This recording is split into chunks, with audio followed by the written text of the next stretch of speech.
सभी को मेरा नमस्कार, आभार, अभिनंदन। आज हम अपनी क्लास 3 शुरू करने जा रहे हैं, क्योंकि मेरा मानना है कि जब भी आप लोगों के साथ जुड़ा जाए, ये एक टीचिंग प्रोग्राम के अलावा अपने आप में एक सत्संग है। जब आपकी जो ऊर्जा का प्रवाह है, जो एनर्जी का फ्लो है, वो अच्छा होना चाहिए, चाहे आपका और चाहे मेरा। तो आज हमारी क्लास का तीसरा दिन है, यानी तीसरी क्लास है हमारी, थर्ड क्लास हम ले रहे हैं आज। इससे पहले हमने 2 क्लासेस लिए हैं, क्लास 1 और क्लास 2। कई नए लोग भी होंगे आज यहाँ पर, तो उनके लिए मैं बता दूं, क्लास 1 क्लास 2 में हमने, या सभी लोगों के लिए जानकारी है, क्लास 1 में हमने जाना एस्ट्रोलॉजी क्या होती है, ये काम कैसे करती है, एक एस्ट्रोलॉजर की क्या क्वालिटीज़ होनी चाहिए, क्या क्या हमारी लाइफ में इम्पैक्ट पड़ता है इन चीज़ों का, एस्ट्रोलॉजी का, या जो मूवमेंट्स होते हैं। और हमने एक पूरा फ्लो जाना कि जो हम ज्योतिष का जो हमारा महाकुंभ है, या जो हमारी यात्रा है, उसमें हम कहाँ कहाँ तक जाएंगे और क्या क्या पहलुओं को या क्या नई चीज़ें सीखेंगे। सेकंड क्लास हमने जन्माष्टमी वाले दिन ली थी। उस दिन हमने कर्म सिद्धांत पर थोड़ा सा अपनी डिस्कशन की थी। कर्म सिद्धांत जानना इसलिए ज़रूरी होता है हर एस्ट्रोलॉजर को, कि जिनके अकॉर्डिंग वो कुंडली को जब रीड कर रहा हो, तो वो उनको जान सके कि किस तरीके के कर्मास इन पर इम्पैक्ट डाल रहे हैं, इनकी लाइफ में क्या चीज़ें ऐसी हैं जो कन्वर्ट हो सकती हैं, या फिर कुछ चीज़ों को लेकर जो डिनाइल है वो कभी किसी इवेंट में कन्वर्ट हो सकता है कि नहीं हो सकता। इन सारी चीज़ों को हमने पीछे की 2 क्लासों में कवर किया था। और फिर हम आ गए थे वहाँ से नक्षत्र पे। देखिए, पूरी एस्ट्रोलॉजी में अभी आप लोगों को थोड़ा सा ये हो सकता है बोरिंग लगे, लेकिन 3 ट्राइपॉड हैं आपके।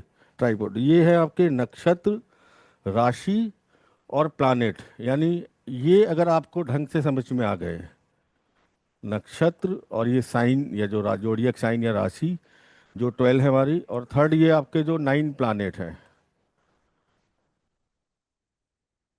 अगर आपको ये ठीक ढंग से आ गए और आपने इसमें जितना मैक्सिमम समय दे दिया अभी, तो आगे आपकी जो प्रेडिक्टिव एस्ट्रोलॉजी है, उसमें इसका बहुत ज़्यादा आपको इम्पोर्टेंस या योगदान रहेगा। अगर यहीं पर आप वीक पड़ गए इनको जानने समझने में, क्योंकि पूरी एस्ट्रोलॉजी यहीं कहीं पर है कि किसके नक्षत्र में है, किसके साइन में है, कौन से प्लानेट क्या करते हैं क्या नहीं करते हैं, इन्हीं 3 को लेके सारी प्रिडिक्शंस होती हैं। इसके अलावा बहुत ज़्यादा चौथी चीज़ यूज़ की नहीं जाती है। तो ये 3 बेसिक कॉन्सेप्ट अगर आपके क्लियर है, तो मुझे लगता है कि फिर आपको प्रेडिक्टिव एस्ट्रोलॉजी में ज़्यादा कुछ करना नहीं पड़ेगा। नॉर्मली यहाँ से कई लोग जंप कर जाते हैं सीधे, और सीधे प्लानेट के मूवमेंट पे आ जाते हैं कि 5th हाउस में मून बैठा हो तो क्या होगा, 6th हाउस में राहु हो तो क्या होगा। वो गलत अप्रोच है। आपको जो बेसिक, जैसे कि ABCD के बिना, या जो बेसिक काउंटिंग है उसके बिना आपको आगे नहीं बढ़ना चाहिए। वैसे इनको जब तक आपको ये 3 एस्पेक्ट कवर नहीं हो जाते, आप अच्छी प्रोडक्टिव एस्ट्रोलॉजी नहीं कर सकते। तो हम अभी नक्षत्र पर ही डिस्कशन कर रहे थे लास्ट टाइम, और हमने थोड़ा बहुत नक्षत्र के बारे में बताया था कि नक्षत्र होता क्या है, आपके जो जोड़ियक साइन है ये कैसे काम करते हैं। तो आज थोड़ा सा मैं आपको ये 1-2 पिक्चर्स मैंने लगाई हैं, ये आपको दिखा देता हूँ, एक बार आप इनको देख लीजिए। मैं हट जाता हूँ एक बार स्क्रीन से, तो अब आपको ये ज़्यादा क्लियर दिखेगी। ये पूरा एक जोडियक सर्कल है 360 डिग्री का, ठीक है। आप देखेंगे यहाँ पर जो आपकी 12 जोडियक साइन है, या जो 12 राशियाँ हैं, या इस जोडियक सर्कल को हिंदी में भचक्र भी कहते हैं, पूरा एक सर्कल है।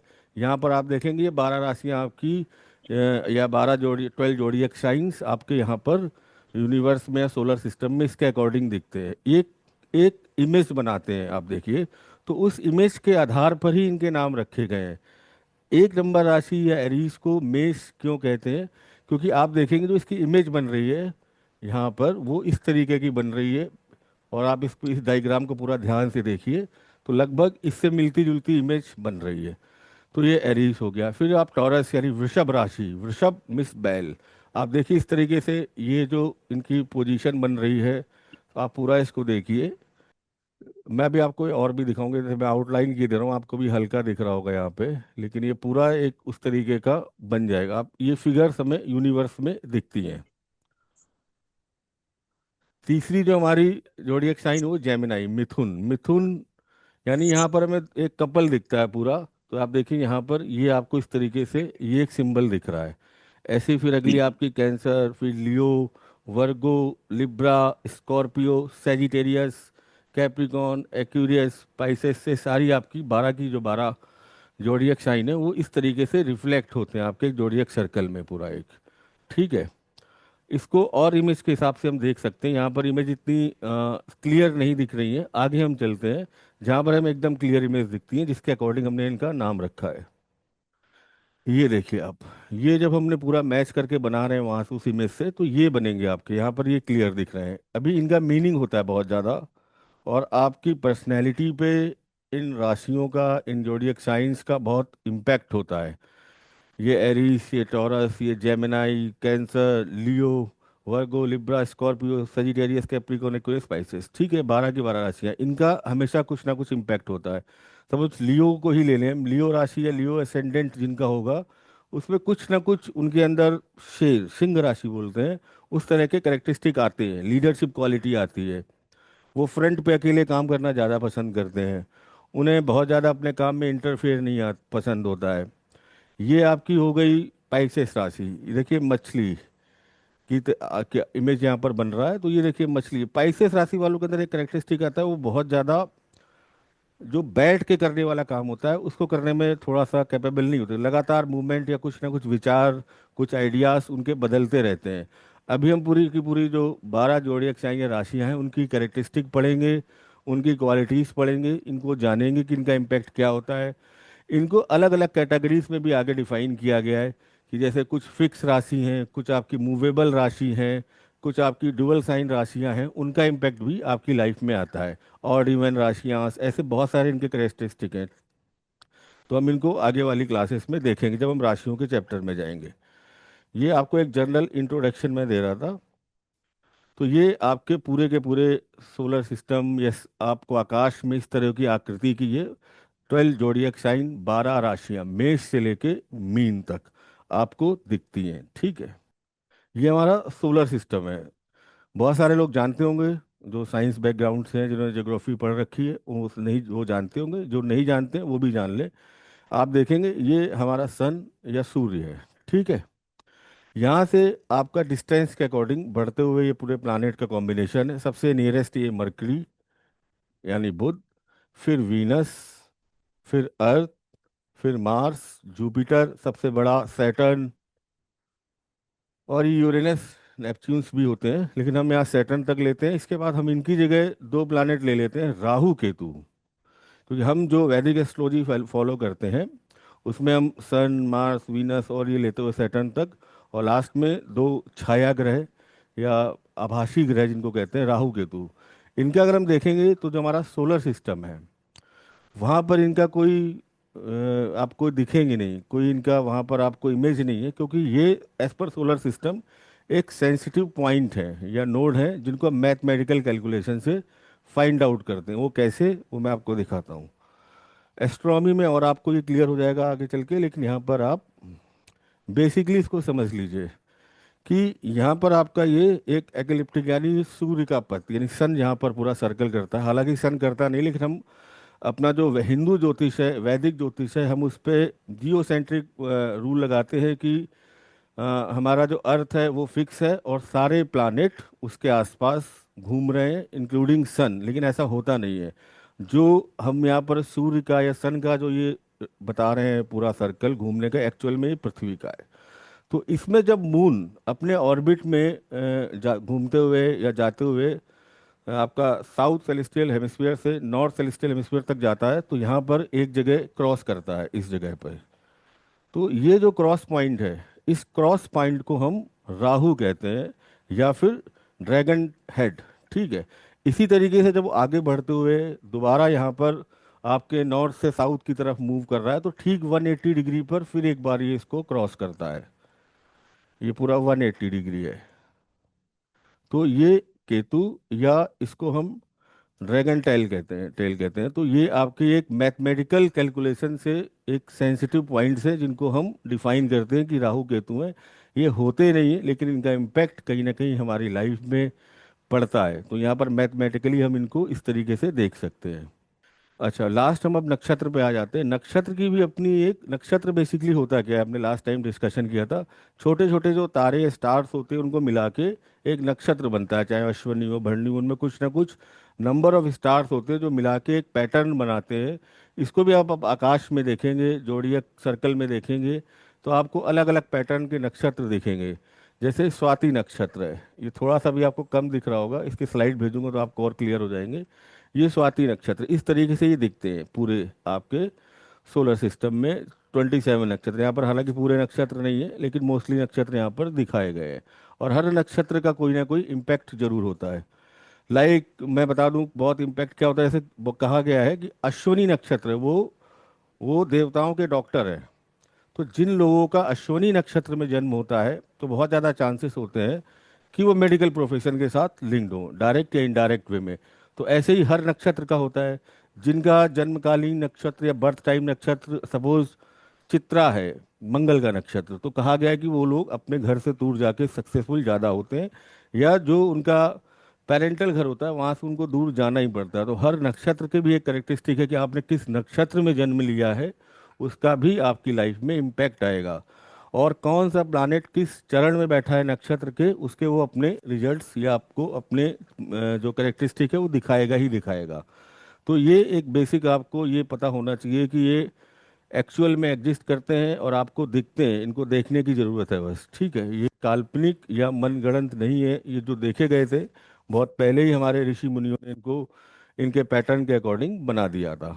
अब लास्ट कुछ लोगों को कन्फ्यूजन हो रही थी पिछली बार, तो हम उसको एक बार फिर से रिवाइज कर लेते हैं कि जो वन जोडियक साइन या एक राशि, मैंने आपको बताया था लास्ट में 30 डिग्री की होती है, ठीक है। क्योंकि आपने अभी पीछे इस वाली इमेज में देखा है, यहाँ हम एलिस से अगर शुरू करें 30 30 करते हुए तो ये 12 तक यहाँ पर आता है। और 12 इंटू आपका 30 360 डिग्री, पूरा एक सर्कल कंप्लीट हो जाता है। तो एक जोडियक साइन आपका पूरा 30 डिग्री का है, ठीक है। ये आपको याद हो जाने चाहिए क्योंकि इनकी आपको बहुत ज़्यादा ज़रूरत पड़ने वाली है, क्योंकि इनकी ही हेल्प से हम केवल इसमें पूरी एस्ट्रोनॉमी एस्ट्रोलॉजी में दो ही चीज़ें करेंगे, जोड़ना घटाना और डिवीजन, इसके अलावा कुछ भी नहीं है। और इसकी हमें हेल्प करनी पड़ेगी क्योंकि हमें सेम यूनिट से सेम यूनिट को ऐड कर सकते हैं, सेम यूनिट वाली चीज़ को दूसरी यूनिट से हम डिवीजन कर सकते हैं। तो इसलिए बार बार हमें कन्वर्ट करना पड़ेगा, कई बार साइन को डिग्री में कन्वर्ट करना पड़ेगा, डिग्री को मिनट में कन्वर्ट करना पड़ेगा, मिनट को सेकंड में कन्वर्ट करना पड़ेगा। ये आपको करना पड़ेगा। तो ये तीन चीज़ें तो आपको मोस्टली याद होनी ही चाहिए। ये है आपके पहला, फिर से एक बार मैं बोल रहा हूँ, एक राशि या एक साइन या एक जोडियक साइन आपका 30 डिग्री का होता है, ठीक है। ये आपको याद होना चाहिए और इसको हम सिंबल एस से लिखते हैं। मैंने पिछली बार आपको बताया था एस। जैसे कि हमें एरीज लिखना है तो एरीज के लिए हम एक नंबर यूज करते हैं, लेकिन हम 1S नहीं लिखेंगे। एस्ट्रोलॉजी में इसको हम 0S लिखेंगे। क्यों? क्योंकि एरीज में कोई प्लैनेट है अभी, और वो कुछ डिग्री और कुछ मिनट में होगा। इट मीन्स कि अभी वो टॉरस या अगली राशि में नहीं गया है। तो हमेशा इस तरीके से लिखेंगे, सपोज 16 डिग्री 28 मिनट है, ये मिनट का सिंबल है। तो मेष राशि हो गया, इसका मतलब कि मेष राशि में चल रहा है, 16 डिग्री 28 मिनट तक चल चुका है वहां पर ये प्लानिट। तो हम 0S लिखेंगे। तो ये आपको बताने के लिए कि जहां पर भी एस का मतलब यूज करेंगे हम इस तरीके से, वो आपका साइन यानी राशि होगा। फिर एक डिग्री आपकी 60 मिनट की होती है। तो ये भी आपको एक फॉर्मूला याद होना चाहिए। 1 degree is equal to 60 minute. Minute के लिए देखिए ये सिंबल हम ऊपर एक सिंगल वो लगा देते हैं लाइन, ये आपके मिनट को बताता है कि 1 डिग्री में 60 मिनट होते हैं। और ये सब आप सबको ही पता है, ये तो हम बचपन से ही सीख रहे हैं कि 1 minute is equal to 60 second. अगर हमें कभी मिनट को सेकंड में कन्वर्ट करना हो तो 1 minute is equal to 60 second. यहाँ पर हम डबल लाइन यहाँ यूज़ कर लेते हैं इस तरीके से। ये आपका मिनट का हो गया, ये डिग्री का साइन हो गया, ये आपका सेकंड का साइन हो गया, ठीक है। तो ये बेसिक, बहुत बेसिक इन्फॉर्मेशन है और इसमें बहुत ज़्यादा आपको दिक्कत नहीं आएगी। आप 2 4 5 बार करेंगे, आपको समझ में आना शुरू हो जाएगा। फिर हमने नक्षत्रों पे लास्ट टाइम बात की थी कि एक नक्षत्र की वैल्यू 13 डिग्री 20 मिनट होती है। 13 डिग्री 20 मिनट इसलिए होती है कि एक नक्षत्र के 4 चरण होते हैं।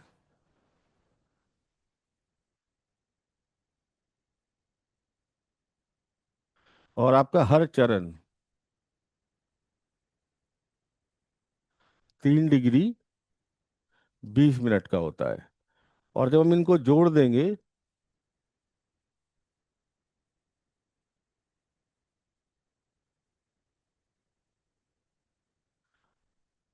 इसको आप जोड़ देंगे तो 13 डिग्री 20 मिनट आएगा। लेकिन मैं आपको बताऊं कि आपको जोड़ना कैसे है, देखिए।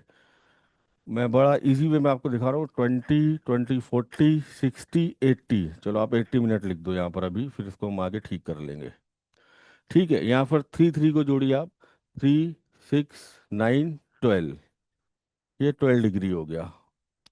लेकिन हमेशा जब 60 से ऊपर हो जाता है तो हमने पता है कि 60 मिनट इक्वल टू 1 डिग्री है, तो हम यहाँ पर इसको ट्रांसफर कर देते हैं। यानी यहाँ पर 60 मिनट चले गए -60, तो यहाँ बचा 20 केवल।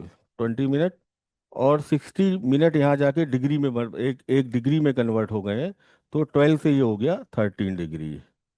ये सिंपल सा जोड़ने का तरीका है। इसमें हमने सिंपल जोड़ा है। बस जो बेसिक पैरामीटर्स होते हैं, जैसे कि हम 80 मिनट नहीं लिखते, 80 के बाद यानी 60 के ऊपर जितना होगा उसको हम डिग्री में ट्रांसफर कर देंगे, और जो बचेगा बैलेंस उतना ही रखेंगे। तो ये जोड़ने का मैंने आपको एक सिंपल तरीका बताया है। ठीक है, तो ये मुझे लग रहा है आपको समझ में आ गया होगा। ठीक है, तो ये सिंपल ऐसे ही हम आगे पूरा जोड़ेंगे। और इसी तरीके से आगे एक और कैलकुलेशन में ऐड होगा। जब यहाँ पर 30 डिग्री हो जाएगा या 31 डिग्री हो जाएगा, तो फिर हम यहाँ से 30 डिग्री ट्रांसफर करके साइन में कन्वर्ट हो जाएगा, वन साइन में किसी में। और यहाँ पर उतने डिग्री बैलेंस बचेगा, 1 डिग्री। उसका यूज़ जब होगा मैं बता दूंगा, अभी आप डिग्री और मिनट देख लीजिए। अब वापस से हम साइन पे आ जाते हैं। पिछली बार हमने आपसे कहा था एक साइन या एक राशि आपकी 30 डिग्री की है। तो इसमें जो नक्षत्र मैक्सिमम आ सकते हैं वो दो तो पूरे आ सकते हैं। यानी पहला कोई भी नक्षत्र हो, उसके 4 चरण होंगे, तो वो 13 डिग्री 20 मिनट का होगा। उसके चारों चरण आ जाएंगे। फिर अगला कोई भी नक्षत्र होगा, उसके 4 चरण आपके फिर इसमें आ जाएंगे। ठीक है। अब लास्ट का जो बचेगा आपका 3 डिग्री 20 मिनट, यानी कि एक चरण ही किसी नक्षत्र का आ पाएगा। आप इन सबको जोड़ देंगे तो 30 डिग्री ही आएगा। ठीक है। तो कुल मिला के एक राशि में अगर आप देखेंगे, तो एक पूरा नक्षत्र दो, और 1.25, यानी लगभग एक हर राशि में 2.25 नक्षत्र होते हैं। इन 2.25 नक्षत्र को मिला के पूरी एक राशि कंप्लीट होती है। और हर राशि में यही पैटर्न फॉलो होगा। ठीक है, हमने लास्ट टाइम जो डिस्कशन किया था, वो वो लास्ट टाइम हमारा जो डिस्कशन था, वो डिस्कशन था आपका एरीस मेष राशि को हमने कवर कर लिया था, जो कि आपकी जोडियक साइन की फर्स्ट राशि है। इसको हम 0s लिखते हैं एस्ट्रोलॉजी में। ठीक है, इसको हमने कवर कर लिया था। तो इसमें हमने देखा था, हम अश्वनी से ही शुरू करते हैं जो हमारा पहला नक्षत्र है। तो आपके अश्वनी के चारों चरण में आ गए थे 13 डिग्री 20 मिनट तक। फिर अश्वनी के बाद भरणी नक्षत्र आता है, शुक्र का यानी वीनस का नक्षत्र। इसके भी चारों चरण इस यहाँ पर कंप्लीट हो गए थे 13 डिग्री 20 मिनट तक। फिर आपका आता है नेक्स्ट जो बचा था, अश्वनी भरणी कृतिका। कृतिका के लिए हमारे पास एक ही चरण के लिए स्पेस अवेलेबल था या मौजूद था यहाँ पर। तो यहाँ पर ये 3 डिग्री 20 मिनट तक केवल एक ही चरण आ पाया था। इसके बाद ये राशि हो गई थी खत्म। तो अब हमें आगे बढ़ना था। ठीक है, तो आज हम वहाँ जहाँ हमने क्लास छोड़ी थी वहाँ से आगे बढ़ेंगे। ठीक है। दूसरी राशि जोड़िए की टॉरस यानी कि वृषभ राशि। मैं आपको सारी राशियां जो 12 हैं उनको मैं बताऊंगा कौन कौन से नक्षत्र आते हैं बाद में। आज कोशिश करेंगे खत्म हो जाए 12 की 12 जोडियक साइन। और फिर हम कैसे मैनुअल अपनी उंगलियों पर इनको कैलकुलेट करते हैं, उसके शॉर्ट मेथड्स। दूसरी जो राशि है वो टॉरस यानी वृषभ है। तो इसको हम दो ना लिख के 1s लिखेंगे। अब इसकी जो स्टार्टिंग होगी, आपने देखा होगा कि आप पीछे कृतिका नक्षत्र का एक चरण कंप्लीट कर चुके हैं। तो अब यहाँ पर जो शुरुआत होगी, इस राशि में जो नक्षत्र आएंगे, इस साइन में जो नक्षत्र आएंगे, वो कृतिका के सेकंड चरण से आएंगे। और जब तक 30 डिग्री कंप्लीट नहीं हो जाती इस राशि की, तब तक वो नक्षत्र आते रहेंगे। तो यहाँ पर आप देखेंगे सबसे पहले कृतिका का सेकंड चरण, ये 3 डिग्री 20 मिनट का आया। फिर आया थर्ड, 3 डिग्री 20 मिनट। फिर आया कृतिका का फोर्थ, 3 डिग्री 20 मिनट। ठीक है, अब कृतिका नक्षत्र खत्म हो गया यहाँ पर। अब कृतिका के बाद जो अगला नक्षत्र है वो रोहिणी है। तो हम रोहिणी से शुरू कर देते हैं। Rohini first, 3 degree 20 minute. Two, हर नक्षत्र का चरण 3 डिग्री 20 मिनट का है, ठीक है।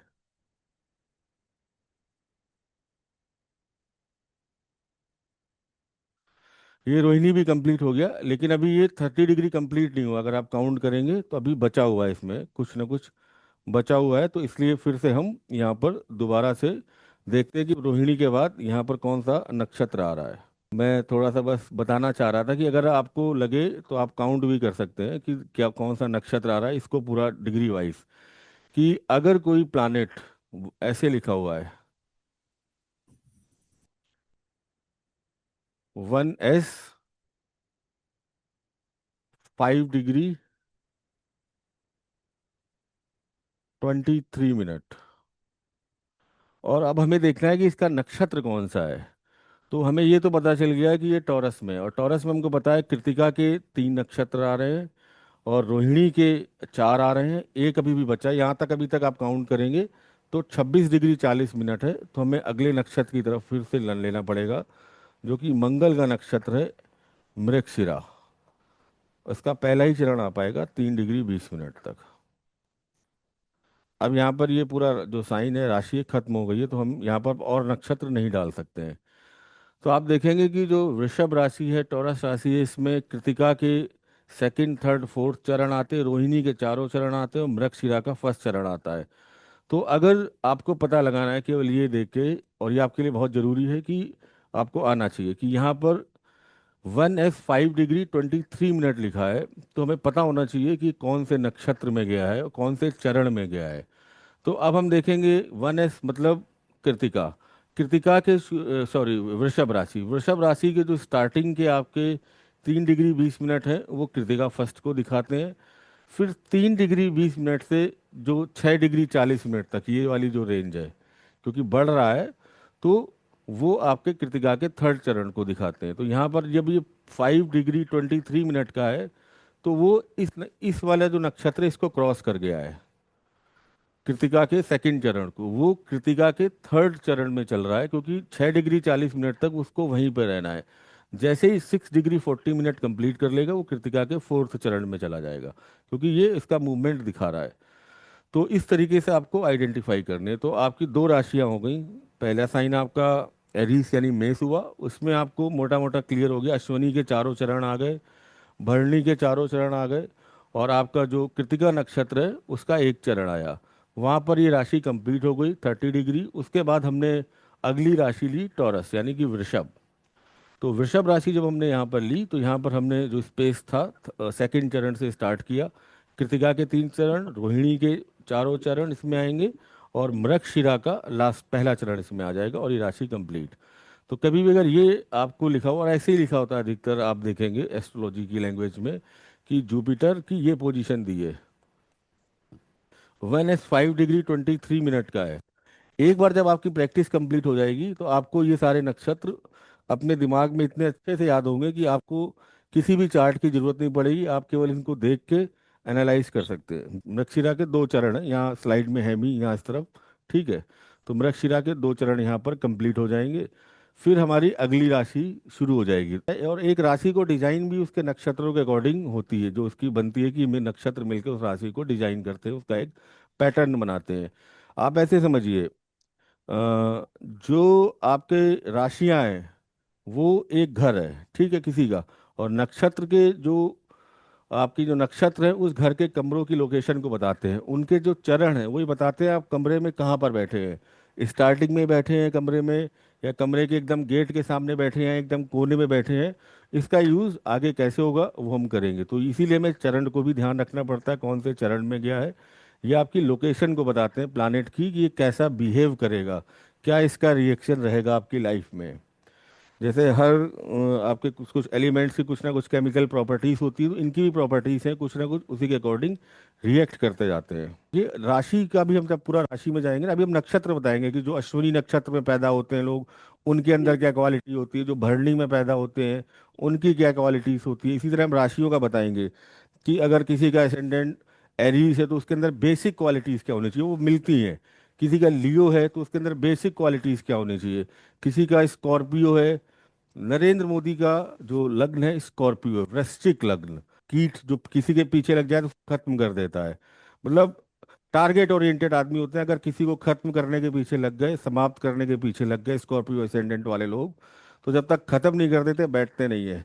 तो उन्होंने कांग्रेस पार्टी को खत्म करना शुरू किया और लगातार उसको खराब करते जा रहे हैं और अभी भी अपना काम कर रहे हैं। तो उनका जो कुछ ना कुछ स्वभाव होता है राशियों का, कुछ ना कुछ उनकी जो करेक्टरिस्टिक होती है वो आदमी में आ ही जाती है।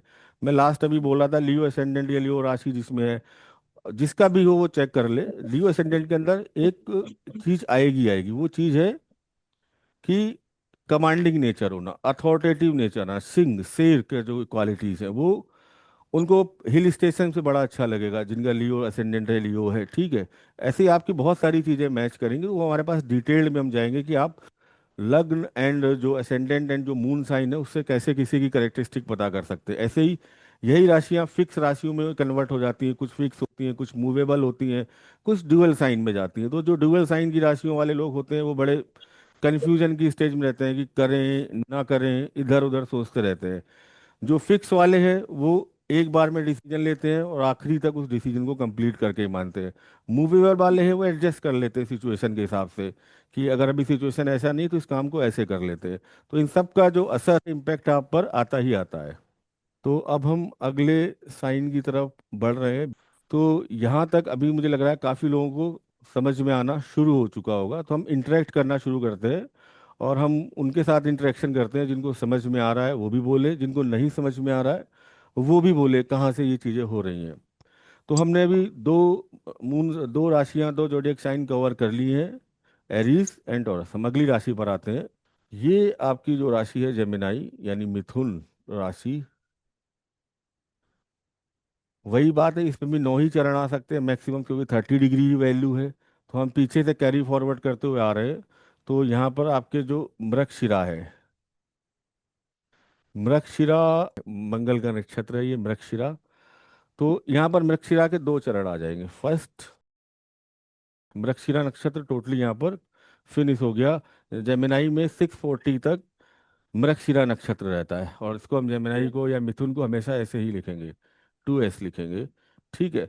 तो जब भी हम किसी प्लानेट की डिग्री 2s में 640 डिग्री तक देखेंगे तो हम ये बोल देंगे ये मृगशिरा नक्षत्र में है, ठीक है। और मृगशिरा खत्म होने के बाद ही नक्षत्र आता है आद्रा। तो आद्रा नक्षत्र के यहाँ पर आ जाएंगे 4 चरण।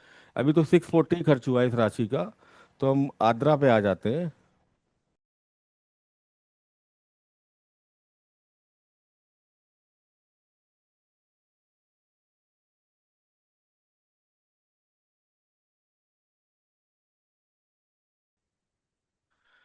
आद्रा कंप्लीट हो गया। टोटल कितने हो गए, 1 2 3 4 5 6, 6 यहाँ पर चरण हो गए। तो अब हमारे पास जो आगे जगह बची है 3 ही की बची है, ठीक है। अगला जो आएगा पुनर्वसु, 1 2 3, और ये कंप्लीट होते ही आपका, अगर आप देखेंगे 30 डिग्री कंप्लीट हो गया। इसको एग्जाम्पल से और समझ लेते हैं। अब अगर किसी की कुंडली में, और मैं पूछूंगा तो मुझे अच्छा लगेगा आप में से कोई बताए, अगर मरकरी के लिए ये लिखा हुआ है, मरकरी की ये पोजीशन है 2s 3 डिग्री 1 मिनट, तो ये कौन से नक्षत्र में आएगा और कौन से चरण में आएगा। मृगशिरा नक्षत्र के पहले चरण में ही आएगा, क्योंकि 1 डिग्री 3 मिनट तक ही गया है ये। तो 3 डिग्री 20 मिनट तक मृगशिरा का पहला ही चरण आएगा। तो आप कंफर्टेबल हो रहे हैं धीमे धीमे इन चीज़ों के साथ कि आप ये देख के ही बता सकते हैं। और ये चीज़ें आपको मैं पूरा यकीन दिलाता हूँ आने वाले टाइम में आप सबको मुंह जबानी याद होंगी अगली कुछ क्लासेस में, क्योंकि हम इसको लगातार करेंगे इन पे काम। हम किसी सॉफ्टवेयर का यूज़ इस पूरी जो एस्ट्रोलॉजी की क्लास है ना के बराबर करेंगे, या करेंगे ही नहीं। ये पूरी एस्ट्रोलॉजी क्लास आपको मैं जो दूंगा, इसके बाद आप इतने कैपेबल हो जाएंगे कि आप केवल एफएमरीज पंचांग की हेल्प से किसी की पूरी कुंडली बना सकते हैं और पूरी प्रिडिक्शन कर सकते हैं। किसी भी सॉफ्टवेयर की आपको यहाँ पर ना हेल्प लेने की सलाह दी जाती है, और ना ही आपको लेनी है, क्योंकि आपको अगर अच्छा एस्ट्रोलॉजर बनना है तो मैथमेटिक्स के बेसिक चीज़ें आपकी क्लियर होनी चाहिए। एक्चुअली क्या होता है, मैं आपको बता दूं, आप लोग कहोगे जब हमारे पास है सुविधा तो हमें यूज़ करनी चाहिए, लेकिन उससे आपकी प्रिडिक्शन में उतनी क्वालिटी नहीं आ पाती। सपोज आपको डिविजनल चार्ट में किसी प्लानेट की सिचुएशंस देखनी है। अब बार बार आप या तो डिविजनल चार्ट देखोगे, जब आपने देखा कि यहाँ पर D1 चार्ट में अगर किसी आपके फिक्स साइन में सन 3 डिग्री 20 मिनट का बैठा है, तो आप उसको अंदाज़ा लगा लोगे कि यहाँ D9 में वो कहाँ गया होगा, क्योंकि आपको कैलकुलेशन से क्लियर होगा। तो आप ये सन की ओवरऑल पोजीशन देख लोगे जब आप प्रेडिक्टिव एस्ट्रोलॉजी कर रहे होगे, किसी की प्रिडिक्शन दे रहे होगे। तो आपको बार बार ये चार्ट देखना, ये कई बार स्किप हो जाता है कि यहाँ पर एक्सॉल्टेड है, वहाँ पर डेबिलेटेड हो रहा है। लेकिन अगर आपको मैनुअल कैलकुलेशन आती है तो आप केवल एक लग्न कुंडली देख के और उसके पास प्लानिट की डिग्री दी गई है, तो उन सारी चीज़ों को देख के जब आप खुद कैलकुलेट करोगे तो आपको उसके जितने डिविजनल चार्ट है हर जगह उसकी पोजीशन पता चलेगी। तो आप उसकी जी। प्रिडिक्शन अच्छी कर पाओगे। कारण क्या होता है कि कई लोग D1 चार्ट देख के प्रिडिक्शन करने लगते हैं। D1 चार्ट कवर बुक है। जब हम डिविजनल चार्ट की हेल्प लेते हैं तो उससे हम किसी प्लानेट की पूरी जो क्वालिटीज़ हैं उनको जान पाते हैं। सपोज मुझे आपके बारे में जानना है तो दो तरीके हो सकते हैं। पहला तरीका ये कि मैं आपको कहीं मिला 1-2 घंटे के लिए, आपने जैसे मेरे साथ बिहेव किया अच्छा बुरा, मैंने उसके अकॉर्डिंग आपके लिए एक धारणा बना ली कि आप एक ऐसे व्यक्ति हैं। लेकिन मैंने क्रॉस चेक नहीं किया कि आपका अपने घर वालों के साथ क्या बिहेवियर है, आपका अपने कलीग के साथ क्या बिहेवियर है, सबऑर्डिनेट्स के साथ क्या बिहेवियर है, फ्रेंड्स के साथ आप कैसे रहते हो, मुझे नहीं पता। लेकिन एक दूसरी चीज़, मैंने जब आपके बारे में जानना चाहा तो मुझे आपके जो 1-2 घंटे का मीटिंग थी वो भी मैंने देखी। उसके बाद मैंने आपकी हर जगह जाके पोजीशन देखी कि आप फ्रेंड्स के साथ कैसे हो, बाकी लोगों के साथ कैसे हो, अपने ऑफिस में कैसे हो। उसके बाद जब मैं आपके बारे में कोई राय बनाऊंगा या कोई आपके बारे में प्रिडिक्शन दूंगा वो ज़्यादा सही होगी। ऐसे ही जो प्लानेट है केवल यहाँ पर एक चार्ट में कहीं पर डिविजनल चार्ट में D1 में लग्न कुंडली में नीच का हो गया, 8th में चला गया, तो खराब प्रिडिक्शन दे देते हैं एस्ट्रोलॉजर, लेकिन कभी उनका रिजल्ट आता नहीं। तो इसीलिए आप जब मैनुअल करेंगे तो आप एक ही जगह बैठ के सब कुछ देख सकते हैं। और ये आपको करेंगे आने वाले टाइम में आपके साथ बहुत अच्छी प्रैक्टिस हो जाएगी आपको। बेसिकली आपको 27 नक्षत्र याद होने चाहिए, ठीक है, टोटल। और आपको रो याद होनी चाहिए कि पहली रो में जो 9 नक्षत्र वो कौन से हैं, सेकंड रो में 9 नक्षत्र कौन से हैं, थर्ड रो में कौन से 9 नक्षत्र। हम्म। तो यहाँ पर आपका फिर से पुनर्वसु का एक बचा था चरण यहाँ पर आ तो जाएगा। इसको हम हमेशा 3S लिखेंगे। तो यहाँ पर आपका आ गया पुनर्वसु का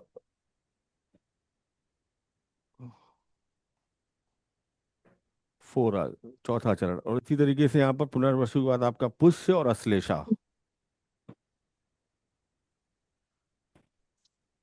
आपके पुष्य के यहाँ पर चारों कंप्लीट हो जाएंगे, ठीक है।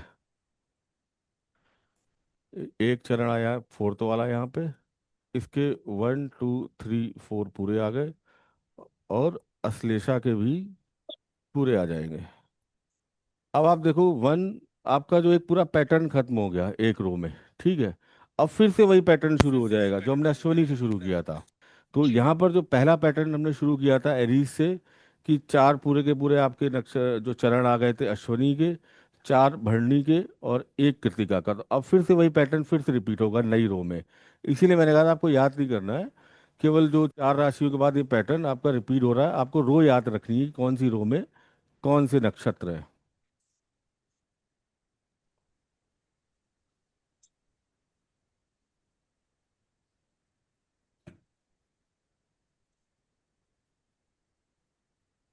अगर सैटर्न किसी हॉरोस्कोप में 3S 28 डिग्री 26 मिनट का है तो ये कौन से नक्षत्र में गया होगा।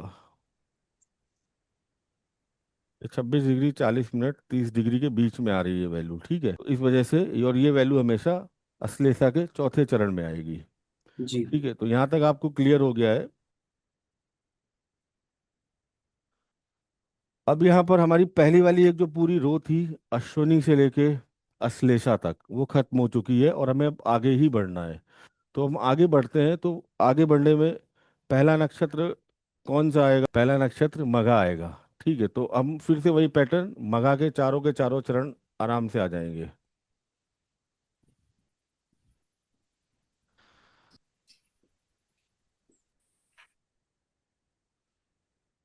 ये यहाँ पर हो गए हमारे 8 चरण। उत्तरा फाल्गुनी का एक ही आ पाएगा और यहाँ पर ये पूरा 9 कंप्लीट हो गया। नाइन चरण यानी 30 डिग्री। ठीक है, ये कंप्लीट हो गया है। तो अब हम एक एग्जांपल दे रहे हैं, उस एग्जांपल से आप मुझे बताएंगे कि कौन सा कहाँ पर गया है। विकास जी, ये किस में जाएगा? 4s 0 degree 0 0 minute 1 minute. तो आप देखिए यहाँ पर आपको ऐसे ही देखना है, जैसे कि यहाँ पर मघा है, तो यानी मघा नक्षत्र 3 डिग्री 20 मिनट से शुरू हो रहा है, पहला चरण इसका। तो यहाँ पर आप देखेंगे 0 डिग्री 1 मिनट, तो यानी अच्छा। फर्स्ट चरण में ही है। तो ऐसे ही आपका सारा बढ़ता हुआ इसी क्रम में बढ़ता हुआ चला जाएगा। मैं आज इसको ख़त्म करना है तो इसको हम ख़त्म कर रहे हैं, फिर इसमें कोई भी कंफ्यूजन होगी लास्ट में हम फिर से एक बार इसको डिस्कशन कर लेंगे। जो आपकी अगली साइन है वो है वर्गो, यानी कन्या राशि। ठीक है, 5s आएगी इसकी वैल्यू। तो उत्तरा फाल्गुनी के यहाँ पर आपके तीनों आ जाएंगे, 2 3 4। उत्तरा फाल्गुनी आपका यहाँ पर पूरा कंप्लीट हो गया। उत्तरा फाल्गुनी के बाद आपको याद करने हैं जो नक्षत्र हस्त चित्रा से आते हैं। 1 2 3 4 ये कंप्लीट हो गया। हस्त, हस्त के बाद आता है मंगल का नक्षत्र चित्रा। अब यहाँ पर आप अगर देखेंगे 1 2 3 4 5 6 7, 7 चरण हो चुके, तो चित्रा के यहाँ पर दो ही आने हैं। तो आपका 1 और 2 हो गया। तो ये आपका चित्रा नक्षत्र तक यहाँ पर आपका आधा जो जोडिएक साइन की राशियाँ कवर हो गई हैं। इसके बाद आपका जो अगली राशि आती है वो आती है आपकी लिब्रा यानी तुला। ठीक है, इसकी वैल्यू अगर अब एक चीज़ और अब मैं आपको बता दूं, इनकी जो हमें 360 डिग्री तक कंप्लीट करना है, तो ये भी मैं आपको बताता जा रहा हूँ। जैसे 6s है, तो इस साइन की या इसकी जो वैल्यू होगी, ये हम 6 को मल्टीपल करेंगे 30 से, तो आएगा 180 डिग्री, और आगे 30 डिग्री तक ये एक्सटेंड रहेगी। 110 डिग्री तक, 210 डिग्री तक यहाँ पर इसकी वैल्यू होती है। इस राशि की जोडियक सर्कल में 180 डिग्री टू 210 डिग्री तक यहाँ पर इसकी वैल्यू होती है। इसके जो लॉर्ड हैं, ये मैंने आपको बताया ही था लास्ट क्लासेस में, पीछे भी मैं बताना भूल गया आपको, वीनस। ठीक है, आपको ये भी पता होना चाहिए। जैसे आपको अगर 6s लिखा है तो आपको 6 × 30 कर देना है, तो 180, और आगे 30 और जोड़ के 1, क्योंकि 30 डिग्री तक रेंज रहेगी ना। तो ये जो रेंज है इसकी 30 डिग्री है ये। सर आपके एक जोडियक क्वेश्चन। में 180 डिग्री से 210 डिग्री तक यहाँ पर ये राशि रहती है। अब इसमें जो नक्षत्र आते हैं इनको एक बार देख लेते हैं। इनमें जो नक्षत्र आते हैं, सबसे पहले तो चित्रा को ही हमें कंप्लीट करना है। वहाँ हमारे दो इसमें खत्म हो गए थे, यानी दो, और यहाँ पर लास्ट के तीसरा चरण चौथा चरण। चित्रा के बाद जो नक्षत्र आता है वो स्वाति है आपका। ठीक है, स्वाति जी। नक्षत्र। तो स्वाति डेफिनेटली पूरा आ जाएगा इसमें। जी। और स्वाति के बाद आपका जो अगला नक्षत्र यहाँ पर हाँ। है वो है विशाखा। विशाखा। विशाखा यहाँ पर पूरा नहीं आ पाएगा, क्योंकि यहाँ पर 1 2 3 4 5 6, केवल 3 आ पाएंगे विशाखा के। और ये आपका 9 कंप्लीट हो गया पूरा। अब सपोज किसी का मार्स अगर कहीं पर इस तरीके से लिखा हुआ है 6s, और आपका ये हम कर देते हैं 20 डिग्री 48 मिनट का। 20 डिग्री 48 मिनट यहाँ पर कहाँ आएगा, जरा आप मुझे देख के बताएं, और कौन से नक्षत्र में जाएगा। तो यहाँ पर देखिए 20 डिग्री तक तो यहाँ पर, इसीलिए मैंने इसको एकदम यहाँ पर बढ़ा के रखा है, 48 मिनट दिया था, जिससे कि ये कन्फ्यूजन ना हो, क्योंकि 40 डिग्री यहाँ पर ये क्रॉस कर चुका है। तो अब ये स्वाति के चौथे चरण में नहीं रह सकता, ये यहाँ पर आएगा विशाखा विशाखा की के पहले चरण में, पहले क्योंकि चरण। 20 डिग्री से ऊपर वैल्यू जा चुकी है, 48 मिनट पर है इस टाइम। तो 48 मिनट पर होने की वजह से ये अब आपका जो अगला नक्षत्र है विशाखा फर्स्ट चरण, विशाखा में चला जाएगा उसके पहले चरण में। तो ये आपको देखनी है। अगर इस यहाँ पर ये भी लिखा होता, आपको अगर यहाँ पर अगर ये भी लिखा होता 20 डिग्री 1 मिनट, तो भी आपको विशाखा ही नक्षत्र हो जाता, क्योंकि ये ऊपर हो गया है। ठीक है, तो जैसे ही 20 डिग्री से ऊपर हो जाएगा मिनट या सेकंड में, अब वो अगली स्टेज में चला जाएगा, फिर आपको पीछे वाली स्टेज को नहीं देखना है। ये शुरुआती स्टेज में कई बार कन्फ्यूजन हो जाती है, लेकिन इसको आप जब देखते रहेंगे करते रहेंगे तो ये कन्फ्यूजन आपकी क्लियर होती जाएगी।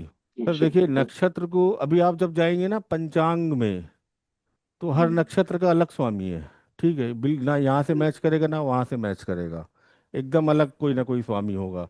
नक्षत्र का, तिथियों का, ये जी। हमारी क्लासिकल एस्ट्रोलॉजी से ही आई है। तो कौन सा नक्षत्र किसकी लॉर्डशिप के, वहीं से डिफाइन की गई है। तो इसका इम्पैक्ट हमारी लाइफ में ज़रूर आता है। देखिए आपका जो पहले जो 3 नक्षत्र हैं, अगर आप देखें, मैं आपको एक वर्ड यूज़ कराऊंगा। एक, कई बच्चों का जन्म मूल नक्षत्रों में होता है, गंड मूल नक्षत्र जिनको कहते हैं, उनका इम्पैक्ट आता है। तो जो पहली रो अगर आप देखेंगे, जो अश्वनी, मघा, मूल, इसकी जो लॉर्डशिप है केतु के साथ शुरू हो रही है, ठीक है। और जो हम्म। लास्ट के जो 3 और नक्षत्र आएंगे, अश्लेषा, ज्येष्ठा और आपका रेवती, इन जी। नक्षत्रों में जिन लोगों का जन्म हो रहा होता है उनका इम्पैक्ट अलग आता है।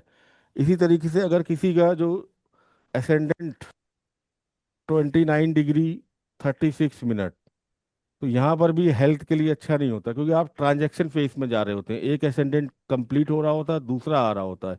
इसी तरीके से जो नक्षत्र होते हैं, स्टार्टिंग के 3, नीचे के 3, यानी कुल मिला के जो 6 नक्षत्र होते हैं, वो हमारी लाइफ में हेल्थ को लेके प्रॉब्लम दिलाते हैं। आप लोगों ने, बहुत लोगों ने सुना होगा कि सबसे पहले कुंडली, जी। जब बच्चा पैदा होता है तो एक ही चीज जरूर चेक कराते हैं कि इनका जो जन्म है मूल नक्षत्रों में तो नहीं हुआ है। अगर पंडित जी ने या जो भी आपके यहाँ ब्राह्मण है, उन्होंने बता दिया है कि इसका जन्म मूल नक्षत्रों में हुआ है, तो थ्योरी ये कहती है कि अगले 27 दिन के अंदर इनकी मूल शांति की पूजा होनी चाहिए। नहीं तो इनको शारीरिक कष्ट, पिता को कष्ट, माता को कष्ट, और किस फेस में हुआ है, पहले चरण में, दूसरे चरण में, उसके अकॉर्डिंग कुछ ना कुछ उनकी लाइफ में इवेंट होता रहता है।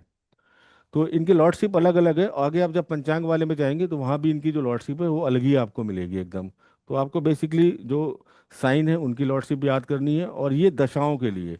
क्योंकि क्या है कि आपकी जितनी विष्णोत्तरी दशाएं हैं वो जन्मकालीन चंद्रमा के नक्षत्र से ही डिफाइन होती हैं, कि आपका जो बर्थ टाइम का जो नक्षत्र चंद्रमा का है वो कहाँ पर है। तो वहाँ केतु से हम शुरू करते हैं और बुध तक हम दशा का क्रम कर देते हैं, और वो रिपीट होके वापस उन्हीं क्रम में आता रहता है, उसी सीरियल में आता रहता है। अगली राशि आपकी है वृश्चिक, स्कॉर्पियो। अगर आपको इसकी वैल्यू देखनी है कहाँ से कहाँ तक रहती है, तो हम इसको 7S लिखते हैं, ठीक है।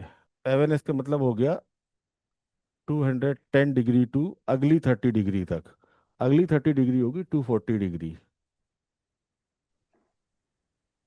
ये जो पूरी वैल्यू है 30 डिग्री है,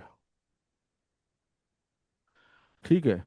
और हमने आपको बताई थी ये जो लॉर्डशिप होती है स्कॉर्पियो में, ये मार्स, मंगल के पास होती है, एरीज की, ओके। स्कॉर्पियो की। इनके पास जो लॉर्डशिप है मार्स, यानी मंगल की, ठीक है। अब यहाँ पर जो नक्षत्रों का पैटर्न आएगा कि हम विशाखा वहाँ 3 तक कंप्लीट कर चुके थे, तो विशाखा का जो आपका जो चरण है फोर्थ वाला वो आ जाएगा। विशाखा के बाद आपका अनुराधा, तीनों आपके 1 2 3 4 चारों आ जाएंगे। अनुराधा के बाद आपका जो नक्षत्र है ज्येष्ठा, यहाँ पर ये भी पूरा आ जाएगा। तो एक पैटर्न यहाँ पर इस तरीके से फिर से एक पूरी रो कंप्लीट हो गई, और ज्येष्ठा तक आपके सारे नक्षत्र कंप्लीट हो गए। कहाँ तक? 240 डिग्री तक, स्कॉर्पियो तक। अब आपके पास एक रो बची है लास्ट वाली बस। आप देखना हर 4 राशियां कंप्लीट होने के बाद और एक पूरी रो कंप्लीट होने के बाद सेम पैटर्न रिपीट हो जाता है। तो यहाँ पहली 4 राशियां यानी 1 से 4 तक कंप्लीट हुई, फिर 4 से 8 तक। अब हम जो लास्ट स्टेज है यानी 8 से 12, उसको कंप्लीट कर लेंगे और सेम पैटर्न के साथ। इन राशियों की क्वालिटीज हम बहुत डिटेल्ड में पढ़ेंगे और इनका इम्पैक्ट आदमी की लाइफ में पड़ता है। सेजिटेरियस, जब इसका साइन आप देखेंगे, धनु राशि, तो आप देखेंगे जी। कोई एक व्यक्ति बैठा है जिसका धड़ वो धनुष लिए है, घोड़े पे बैठा है किसी उस पे, और टारगेट ओरिएंटेड। तो जो धनु राशि के लोग होते हैं, इनमें एक क्वालिटी होती है, या धनु राशि या धनु असेंडेंट, कुछ भी हो, टारगेट ओरिएंटेड होते हैं। अगर उनको टारगेट मिला है तो उसको बहुत फोकस होके करते हैं। उनके अंदर वो चीज़ होती है कि उसको कहीं पर भी कोई गलती ना हो, बिल्कुल फिक्स और अच्छे तरीके से उसको करें। तो यहाँ पर ये धनु राशि है, इसको हम हमेशा एक पीछे ही लिखते हैं, 9 नंबर राशि है लेकिन हम 8S लिखेंगे, ठीक है। और यहाँ पर जो वैल्यू होगी इस 8S यानी सेजिटेरियस की, वो 240 डिग्री टू 270 डिग्री होगी, हम्म। ठीक है। ये वैल्यू होगी। और आपको पता ही है कि जो इस राशि सेजिटेरियस के जो लॉर्ड है वो आपके जुपिटर है, धनु राशि, ठीक है। अच्छी राशि मानी जाती है, शुभ राशि मानी जाती है। तो यहाँ पर फिर से वही पैटर्न कि मूल के पहले आपके जो चार चरण हैं, 3 4 सारे आ गए। मूल के बाद आपका पूर्वाषाढ़ा, 1 2 3 4 चारों आ गए, ठीक है। पूर्वाषाढ़ा के बाद अब आएगा उत्तराषाढ़ा, क्योंकि यहाँ चार चार आठ हो गए, और आठ के बाद ये आपका बचा उत्तराषाढ़ा। इस वीडियो में आप लास्ट में आज आपको ये शॉर्ट ट्रिक जो आप कई लोग पूछ रहे थे, क्योंकि प्रैक्टिकली अगर मैं बोलूंगा तो रटना, तो रटने वाला मैं काम आपको नहीं कराऊंगा कि आप रटो कि मैं एरीस में अश्विनी भरणी कृतिका ऐसे आप याद करो पहाड़ों की तरह, टेबल की तरह, ऐसा नहीं करना है। आपको बेसिक पता होना चाहिए। एक बार पूरा आप जब फ्लो समझ लेंगे, उसके बाद फिर हम शॉर्टकट पे जाएंगे। डायरेक्ट शॉर्टकट पे जाएंगे तो हमें पता नहीं चलेगा कि ये प्रोसेस चल कैसे रहा है। तो इसीलिए मैं आपको हर साइन का करके दिखा रहा हूँ।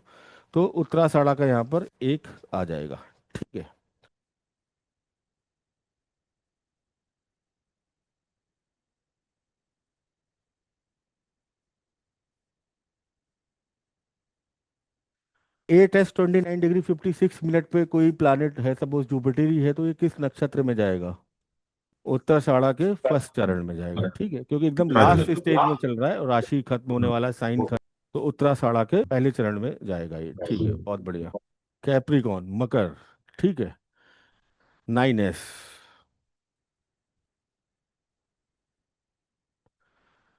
ये आपका 270 डिग्री टू 300 डिग्री के बीच में रहती है,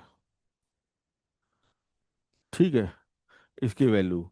और इसके जो लॉर्ड है कैप्रिकॉन के मकर राशि के, सैटर्न, शनि है, ठीक है। यहाँ पर आपके उत्तराषाढ़ा का लास्ट हमने कवर किया ही था पीछे वाली साइन में, 26 डिग्री टू 30 डिग्री तक। यहाँ पर अब उत्तराषाढ़ा के जो लास्ट के 2 3 चरण बचे हैं वो कर लेते हैं। Second, third, fourth. उत्तराषाढ़ा के बाद जो आपका आना है श्रवण, ये भी 1 2 3 4 कवर हो गए। तो हमारे पास कुल मिला के यहाँ 7 हो गए, 7 हो गए, तो दो और बचे हमारे पास। तो हम श्रवण के बाद धनिष्ठा के 2 चरण ले लेते हैं। टोटल 9 कंप्लीट हो गए। तो हम बोल सकते हैं कि ये राशि भी कंप्लीट हो गई। अब इसमें अगर हमें किसी को देखना हो तो वो बताए मुझे जरा।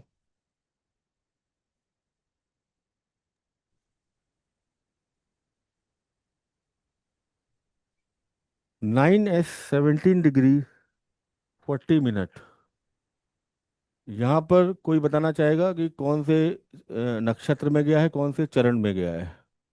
अब इसका यहाँ पर स्लाइड भी नहीं है और मुझे लग रहा है मुझे आता भी नहीं है। अब आप लोग बताएंगे इसको हम कैसे करेंगे। जो अगली राशि है 10s एक्यूरियस, ठीक है, ये 10s एक्यूरियस कुंभ राशि जिसको कहते हैं, ठीक है। तो अब आप मुझे बताओ, क्योंकि मैंने इसका स्लाइड भी नहीं बनाई और मुझे याद भी नहीं आ रहा इसको कहाँ से करें, इसकी वैल्यू क्या रहेगी जोडिएक में? ठीक है सर, बहुत बढ़िया। ठीक है, लॉर्ड इनके सैटर्न है, शनि। यहाँ तक तो आ गया। अब किसी और की हेल्प ले लेते हैं कि अब इसमें नक्षत्र कौन कौन से आएंगे, ठीक है। तो हम पीछे वाला आपके सामने है ही। तो अब बताओ यहाँ कहाँ से शुरुआत करें हम, सबसे पहले कौन सा आएगा? थर्ड और फोर्थ चरण आ गया, ठीक है। तो यहाँ पर ये इतने खर्च हो गए, 1 2 3 4 5 6, फर्स्ट सेकंड थर्ड, तो हमारे 9 कंप्लीट हो गए। और इस तरीके से हमारा पूरा ये एक्यूरियस कंप्लीट हो गया। अब हम लास्ट उस पे आते हैं, जो हमारी जोडिएक साइन की राशि है, पाइसेस, मीन राशि। इसमें आप मीन राशि का भी थोड़ा सा आपको हल्का हल्का मैं बताता जा रहा हूँ, थोड़ा बहुत आपको और आगे डिटेल में तो क्लियर होगा ही। मीन पाइसेस मछली देखी है आपने कभी किसी एक्वेरियम में या कहीं पर भी? लगातार मूवमेंट करती रहती है, लगातार उसमें मूवमेंट रहता है। तो जो पाइसेस राशि वाले मैंने लोग देखे हैं, जो ऑब्जर्व किए हैं, उनके विचार कंटिन्यू, उनके अंदर आइडियाज, उनका जो दिमाग रेस्टलेस होता है, मतलब कुछ ना कुछ सोचते रहते हैं, करते रहते हैं, एक जगह एकाग्र चित्र नहीं हो पाते, ये इनके अंदर एक थोड़ी सी प्रॉब्लम आ जाती है। तो यहाँ पर जो इसकी वैल्यू है वो हम इसको 11s से करते हैं। और यहाँ से हमारा जो पूरा सर्किल है वो कंप्लीट हो जाएगा, 330 टू 360 डिग्री। जी। और ये जो लास्ट राशि है या साइन है, इसको हम जुपिटर, इसके लॉर्ड है। जुपिटर दो राशियों के लॉर्ड हैं, 9 सेजिटेरियस एंड 12 पाइसेस, दोनों के जुपिटर। इससे पहले की जो 10 एंड 11 कैप्रिकॉन एंड आपकी एक्यूरियस, इन दोनों के भी जो लॉर्ड थे वो सैटर्न थे। कई बार यहाँ पे सबसे ज़्यादा कन्फ्यूजन हो जाती है लास्ट के इन चार राशियों में, ठीक है, तो इसको आपको थोड़ा सा बार बार करते रहेंगे।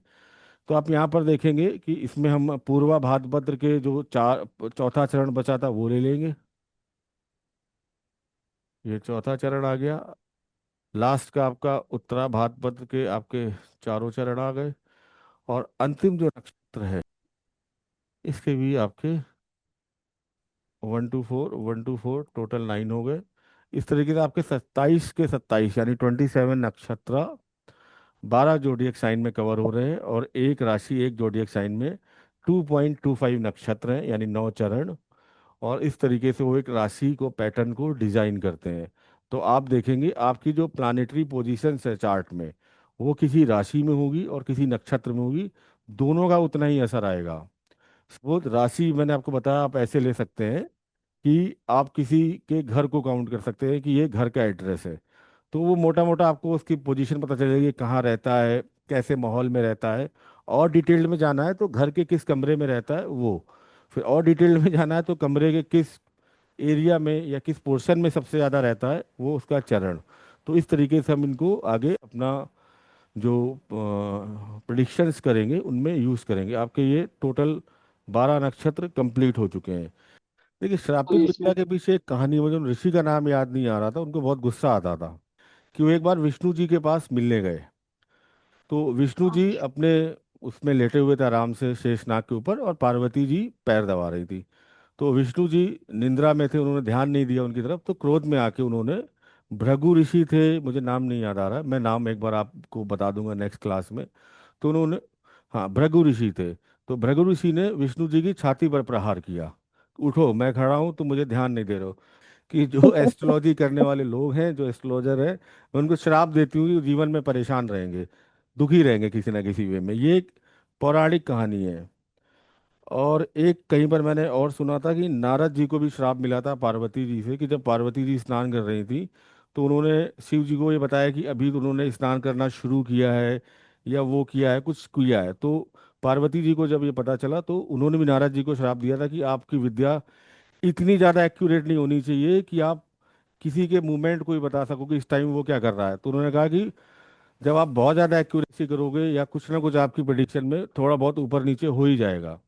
तीसरा, ये एक और मैंने पिछली बार रामायण की चौपाई बताई थी कि सुनहु भरत भावी प्रबल, बिलख कहूँ मुनिनाथ, हानि लाभ जीवन मरण यश अपयश सब सब विधि हाथ। तो कहीं ना कहीं ऊपर वाला कुछ ना कुछ कंट्रोल लगता है। दूसरा, ये तो पौराणिक कहानियां हैं, लेकिन मुझे ये एक अपना लॉजिक लगता है जो मैंने खुद ही ढूंढा है, और मुझे कितने हद तक सही है कितने हद तक गलत है वो एक अलग इशू हो सकता है। कि जब किसी के प्रारब्ध में जाके आप अननेसेसरी छेड़छाड़ करते हो, कई लोग एस्ट्रोलॉजर के पास जाते हैं मजे लेने के लिए कि ये साहब मेरी कुंडली और कोई तकलीफ नहीं है मुझे, और आप बताओ जी क्या चल रहा है क्या, और आप बताओ हर बात, जितने आप उनको कोई अगली बात बताओ कुछ पूछेंगे और बताइए क्या दिख रहा है। तो एस्ट्रोलॉजर की भी प्राइम रिस्पॉन्सिबिलिटी है कि अननेसेसरी उसके प्रारब्ध में छेड़छाड़ मत करें। उसके माइंड में जो एनर्जी आ रही है उस टाइम जो पूछना चाह रहा है, या डेस्टिनी उसको जहाँ पर हेल्प करना चाह रही है वो उतना ही पूछ रहा है आपसे, तो आप उतना जी। ही बताओ। तो यहाँ पर पूछने वाले को भी ध्यान रखना चाहिए कि वो क्या पूछना चाहता है, क्लियर हो। केवल एस्ट्रोलॉजी को मजे के लिए, मेरा कहने का मतलब है कि चलो पता चलते करते कि हमारे साथ क्या होने वाला है, कोई दुख तकलीफ नहीं, सब बढ़िया चल रहा है, देखते। तो ये नहीं है, जब आप तकलीफ में हो ये एक मेडिसिन की तरह है, जब आप कष्ट में हो तो पर्टिकुलर उस कष्ट के निवारण के लिए जाओ। तो जब वो आपके कष्ट को हरेगा या आपको रास्ता दिखाएगा ईश्वर के साथ जोड़ने के लिए एस्ट्रोलॉजर, तो देखिए कहीं ना कहीं ईश्वर भी, आपने जो बात कही, चाह रहे हैं कि इसके इसी कष्ट में इसको रिलीफ मिले। अननेसेसरी चार बातें आप जाके जब फालतू बताओगे तब आपके साथ फिर कुछ ना कुछ दिक्कत आएगी। इसको हम वैसे नहीं कर सकते हैं जैसे कि यहाँ पर इस टाइम इसको एक प्रोफेशन बना दिया गया है, व्यापार बना दिया गया है कि हम दावा करने लगे कि आप कुछ भी आपको चाहिए हम आपको करके देंगे, तंत्र से मंत्र से वशीकरण से, ऐसा कुछ नहीं करना चाहिए। वो आपके पास अपनी समस्या लेके आया है, और अगर लेके आया है, और अगर अच्छे एस्ट्रोलॉजर के पास जाना है, खराब एस्ट्रोलॉजर के पास जाना है, ये भी उसकी डेस्टिनी ही डिफाइन करेगी। खराब जी। एस्ट्रोलॉजर के पास जाके और तकलीफ में चला जाएगा, जो उसके पास डेस्टिनी अगर उसको सच में ही दंड देना चाहती है कि नहीं अभी मजा नहीं आ रहा, अब तुम्हें मैं एक ऐसे एस्ट्रोलॉजर से मिलाता हूँ कि वो आज तुम्हें एक ऐसी रेमेडी करने के लिए बाध्य कर देगा कि तुम अपने घर के जेवर उधार कुछ भी लेके, वो लाख रुपए का एक नग पहनोगे उसके बाद भी कोई चेंज नहीं होना, तो तुम्हारी तकलीफ और बढ़ानी है। आप किसी अच्छे जी। एस्ट्रोलॉजर के पास जाओगे, वो आपको सिंपल चीज़ें बताएगा, मोटिवेट करेगा, नॉर्मल ईश्वर जी। के साथ कनेक्ट करेगा, तो सब कुछ डेस्टिनी डिफाइन करती है। हाँ, छेड़छाड़ बहुत ज़्यादा नहीं करनी चाहिए, मेरा कहने का मतलब इतना है। जितना जानना चाह रहा है और जितनी आपको आवश्यकता लग रही है उतना बताना चाहिए। और के एन राव जी और एक चीज़ कहते थे, डायरेक्ट प्रिडिक्शन करने से बचना चाहिए कि अगले 3 महीने में तुम्हारा भीषण एक्सीडेंट होने वाला है, बच के रहना। ऐसा नहीं। अब उसको आप इस वे में बोले कि अगले 3 महीने मुझे थोड़ा सा प्रॉब्लम दिख रही है, चोट चपेट लगने की संभावना लग रही है, आप एक काम कीजिए, इन 3 महीने के लिए किसी ड्राइवर को हायर कर लीजिए, कैब से जाइए, थोड़ा आप घर पे टाइम बिताइए, कुछ हॉबी कोर्स ज्वाइन कर लीजिए, जिससे कि आप डिस्ट्रैक्ट हो सको। कई एस्ट्रोलॉजी में आपको आगे ये ऐसे एस्ट्रोलॉजर मिलते होंगे या मिले होंगे जो बहुत अननेसेसरी की प्रिडिक्शंस कर देते हैं कि तुम्हारी शादी कभी नहीं हो सकती, तुम्हारी इस डेट को इतने बज के इतने मिनट पर एक्सीडेंट होगा।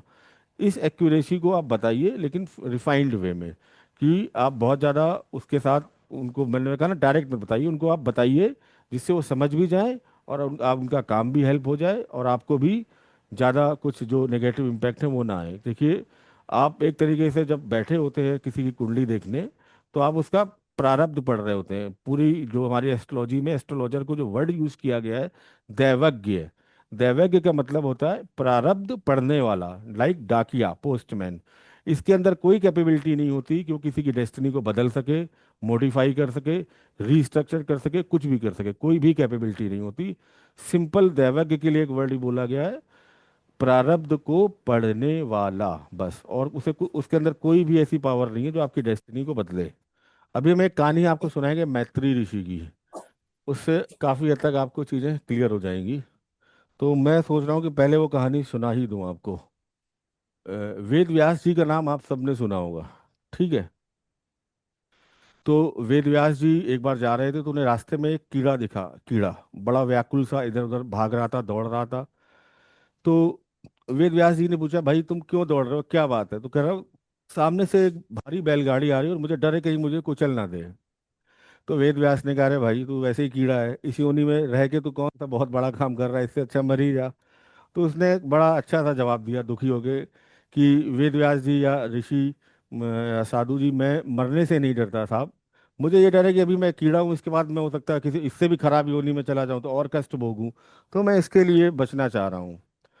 तो इसकी बात सुन के वेद व्यास जी को दया आ गई, तो उन्होंने कहा, चल चलो, मैं तुम्हें वचन देता हूँ कि मैं जब तक तुम ब्राह्मण योनि में जन्म नहीं ले लोगे, मैं तुम्हारी हर योनि से जल्दी मुक्ति कराता रहूंगा, और तुम अभी अपने आप को सेक्रीफाइस कर दो। तो वो कीड़े ने उनकी बात मान ली और अपने आप को सेक्रीफाइस कर दिया बैलगाड़ी के नीचे। उसके बाद वो कीड़ा हर योनि में कभी पशु कभी पक्षी कुछ बनकर आता रहा, कंटिन्यू। और वेद व्यास जी अपनी हेल्प से उसको जल्दी से जल्दी मुक्ति देते रहे, और इसी तरीके से प्रोसेस चलता रहा। फिर वो अल्टीमेटली एक ब्राह्मण फैमिली में उसका जन्म हुआ, उस बच्चे का। तो जब वो बच्चा 5 साल का हुआ, तो वेद व्यास जी ने पहले एक सारस्वत मंत्र के थ्रू उसको जितनी ज्ञान था, वेद का, पुराण का और उपनिषदों का, वो उसको ट्रांसफर कर दिया। पहले के ज़माने में एक सारस्वत मंत्र होता था, उसको हम डाउनलोडेड नॉलेज बोलते हैं। जो डाउनलोडेड नॉलेज होती है वो ज़्यादा अच्छी होती है, अभी तो हम सीख रहे हैं।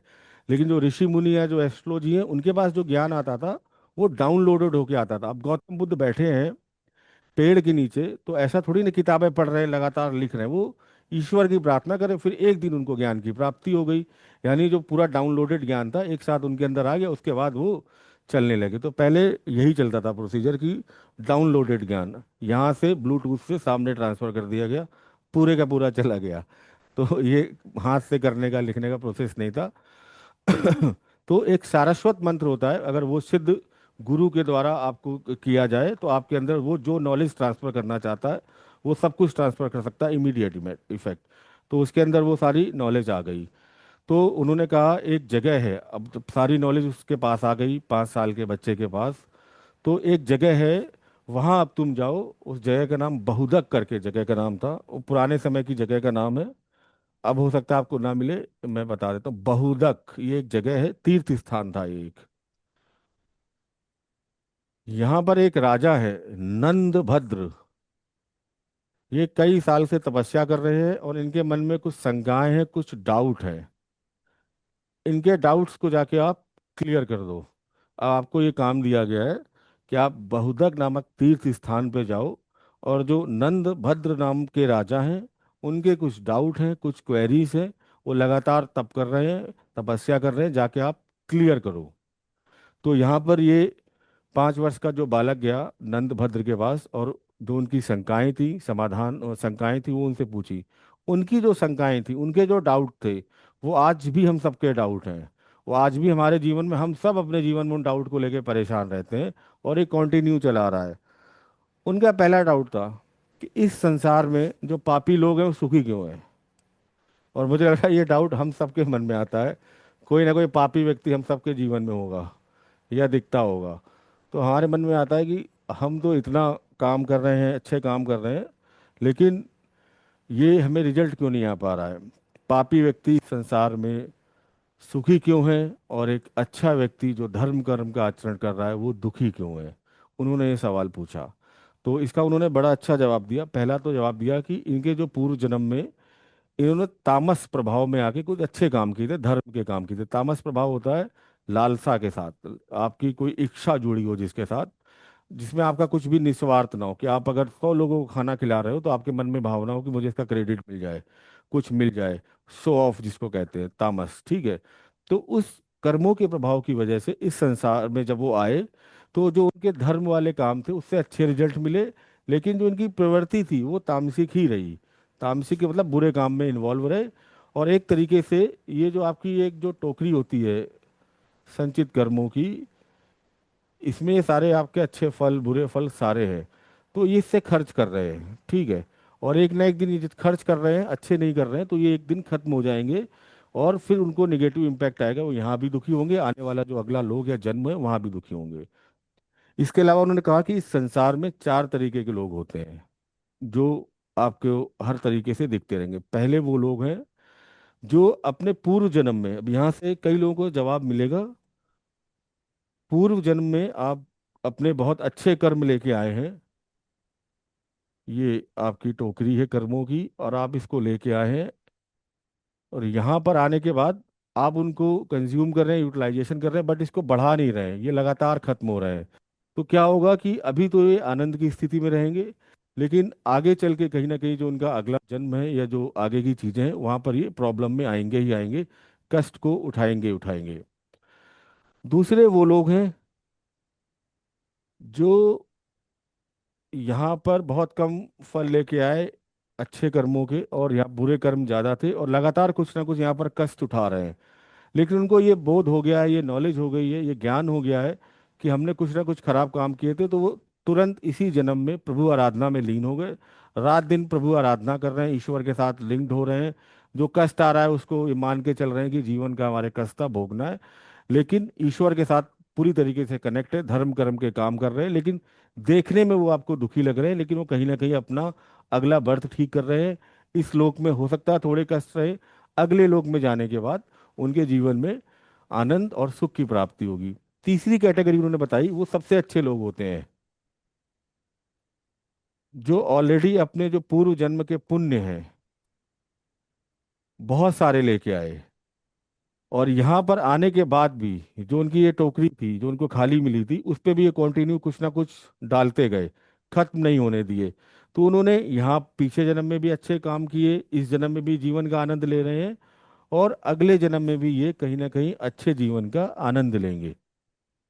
ये सबसे अच्छी कैटेगरी बताई गई।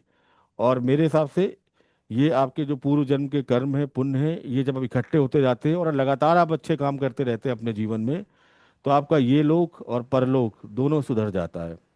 तीसरी कैटेगरी बहुत खराब होती है, फोर्थ वाली। ये ऐसे लोग हैं कि यहाँ भी दुखी थे इस संसार में आने के बाद, और इस संसार में आने के बाद उन्होंने और लोगों को भी दुख दिया, कोई भी पुण्य काम नहीं किया, तो यहाँ भी परेशान रहेंगे, अगले लोक में भी परेशान रहेंगे। तो इस तरीके से उस बालक ने 4 लोगों के 4 प्रकार के लोग बताए जो इस जीवन में आते हैं, कैसे उनके जीवन में कष्ट कम या ज़्यादा होते हैं, उन्होंने ये कैटेगरीज बताई।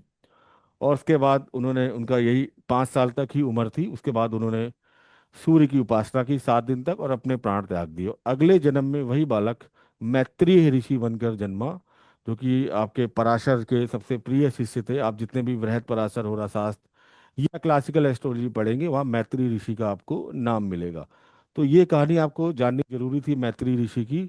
और इसी तरीके से हम आपको 9 के 9 प्लानिट की भी कहानियां बताएंगे। उनसे आपको लॉजिक क्लियर होंगे कि जुपिटर की यहाँ पर, जुपिटर मरकरी को अपना एनिमी क्यों मानता है, सैटर्न सन को अपना एनिमी क्यों मानता है। तो उनके पीछे लॉजिक है, ऐसा नहीं कि ये लोग मानते ही हैं, कोई ना कोई लॉजिक है। ये संचित कर्म अच्छे होंगे, ये आपके प्रारब्ध का कुछ पार्ट ही आपको मिलते हैं उस संचित कर्म से। पूरा प्रारब्ध ही आपको अगर इससे मिल जाएगा संचित कर्मों से, तो फिर इस लाइफ में किसी भी इंसान को कुछ करने की जरूरत ही नहीं है। ये आपकी प्रारंभिक स्थितियां जो होती हैं उनको दिखाता है, जिन पर आपका कंट्रोल नहीं है। जैसे अच्छे संचित कर्म होने की वजह से आपका जन्म एक अच्छे घर में होगा, ठीक है। आपको एक अच्छे माता पिता मिलेंगे, ठीक है, जो आपके एजुकेशन का ध्यान रखेंगे। आपको एक अच्छा स्वस्थ शरीर मिलेगा, ठीक है। ये सब आपको पूर्व जन्म के संचित कर्मों से प्रारब्ध का जो आपको पार्ट मिला है कुछ, ये उन चीज़ों को डिफाइन कर रहा है। लेकिन आगे चल के जो फ्री विल की लिमिट है, उसमें आपने फिर छेड़छाड़ कर दी इस प्रारब्ध में। मैं आपको एक एग्जांपल दूंगा अभी। तो फिर आपका भाग्य तो बिगड़ेगा ही ना, कि आपने यहाँ आने के बाद कुछ गलत काम करने शुरू कर दिया है, मेहनत नहीं की। अब मेहनत नहीं की तो राजयोग आपके ग्रुप में लाख बने हुए हैं, हजारों बने हुए हैं। तो वो राजयोग एक्टिवेट कैसे होंगे कि आपके फादर बहुत अच्छे हैं, अमीर हैं। चलो आपने कुछ नहीं किया, लेकिन आपकी कुंडली में था कि आपके अच्छे संचित कर्म, आप बैठ के खाते रहोगे, कोई आपको काम करा देंगे, वो कोई दुकान करवा देंगे, बिजनेस करवा देंगे। लेकिन आपने उनको जो और एक्टिवेट हो सकते थे पुरुषार्थ से, वो नहीं किए। एक लास्ट अभी मैं हॉरोस्कोप किसी का आया था, तो वो बार बार ये बोल रहा था कि मेरे पेरेंट्स बहुत खराब हैं, उन्होंने मेरे साथ गलत किया है। मेरी जो दो भाई हैं, हमारी जो प्रॉपर्टीज है वो पूरी की पूरी छोटे भाई को दे दी। तो आप मेरे चार्ट से बताओ कि इतने खराब क्यों हैं वो। मैंने उसके चार्ट को देखा, उसके चार्ट में कहीं भी कोई दिक्कत नहीं थी पेरेंट्स को लेकर, दिक्कत उस व्यक्ति में खुद थी। आपने 30 से 40 साल तक अपने पेरेंट्स के बिजनेस में काम किया, लेकिन आप उसको उस कैपेबिलिटी के साथ आगे नहीं बढ़ा पा रहे हो, दिक्कत कर रहे हो, या आपके जो बिहेवियर है उनके साथ अच्छा नहीं है। तो कहीं ना कहीं अच्छे पेरेंट्स मिले थे जिनके साथ आपने काम किया, जिन्होंने आपको सपोर्ट किया, लेकिन आपका जो आगे का प्रारब्ध था, फ्री विल, वो आपने उनके साथ अच्छी नहीं की। अब आप बोल रहे हो कि वो खराब, अगर वो खराब होते तो आप कैसे फिर इतनी हाईयर एजुकेशन पे जाते, कैसे आपका इतना अच्छा डेवलपमेंट होता, कैसे आप फॉरेन कंट्री में एजुकेशन करने जाते, क्यों वो आप पे पैसा लगाते। आपके संचित कर्म अच्छे थे तो आपको अच्छे पेरेंट्स मिले, लेकिन आपने अपने यहाँ के कर्मों से जो फ्री विल थी, उन रिलेशन को खराब किया है। तो मेंटेन भी आपको ही करने पड़ेंगे। अब देखिए पहले के जमाने में क्या होता था, एस्ट्रोलॉजी सिर्फ ब्राह्मण ही करते थे, ठीक है। ये जो आप देखिए, अभी भी आप गांव में चले जाएं, छोटे शहरों में चले जाएं, तो जो आपके घर शादी कराने वाला आएगा वो ब्राह्मण ही होगा, और आप भी प्रेफर करोगे कि ये मिश्रा, तिवारी, दुबे, त्रिपाठी इस तरीके से हो, ठीक है। तो पहले के ज़माने में ये होता था कि यही करते थे। तो एस्ट्रोलॉजी भी यही लोग करते थे कि शादी का मिलान करना, ग्रह दोष बताना, ये सब यही करते थे। तो इस वजह से उनको ये श्राप मिला हुआ था, कि इसीलिए श्रापित भी कहते हैं। कि बाद में उन्होंने उसको कहा कि इसको थोड़ा रेक्टिफाई कर दो, तो उन्होंने कहा उतने ही फिर कमा पाएंगे जितने से इनका घर गृहस्थी चल सके, लेकिन रहेंगे ये दरिद्र।